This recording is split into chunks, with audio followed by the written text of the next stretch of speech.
Yeah, Beryl is going to make its way, as mentioned, into the Gulf. Right now, still over the Yucatan Peninsula and luckily losing a bit of strength. When it goes over land, when storms like this go over land, they lose their warm water source. They lose that fuel that they use to intensify. But once it's back over the Gulf, it is expected right now, Category 1 storm expected to become a Category 2 storm again before a landfall somewhere near Mexico to South Texas. But as mentioned, good likelihood that it does end up making landfall in Texas before it then eventually does disperse across the southeast as more of a rainstorm and as more of a low pressure rather than as a hurricane. But we're keeping a very close eye on that as it likely will impact South Texas as a hurricane. So going through our weekend, we do have thunderstorms on the way. On Saturday, we're going to be keeping an eye on showers and an isolated storm. Even the rest of today, keeping an eye on that as well. But it does linger and become a bit more widespread into Saturday.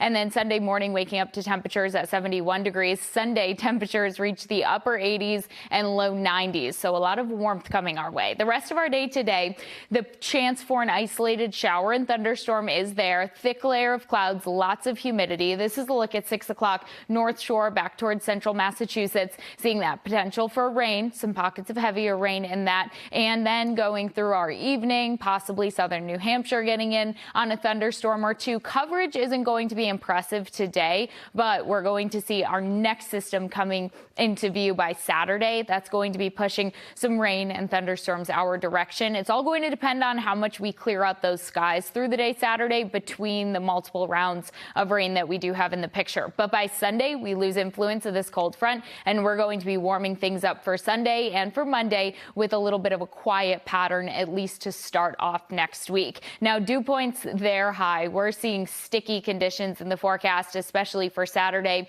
but humidity, it's staying with us, at least dew points in the upper 60s, which that's humid still, but we're going to make our way to the middle 70s with those dew points on Saturday. So very humid air is on the way. Heading through the day Saturday, this look at 6 o'clock, a few showers start to develop South Shore parts of southern New England, and then we watch that line gather for the late morning and make its way overhead. So there will be pockets of heavy rain. There could be winds with this. This does clear by the time we go around noon, but it's going to be what pops up behind that. How much the skies clear and what type of thunderstorms pop up behind that in the environments where those skies clear. Regardless, though, many of us getting in on that rain either way. Less than an inch of rain for most, but some locations could see 3 to 4 inches of rain if a slow-moving thunderstorm does stall out overhead. That's where you start to see some of those issues come into play, like ponding on the roads and low spots with poor drainage picking up water. Temperatures, though, then off to the races in the upper 80s and low 90s as we go through Sunday, Monday, and Tuesday. Keeping that sunshine around for Monday and Tuesday. Rain chances, though, they return Wednesday and Thursday,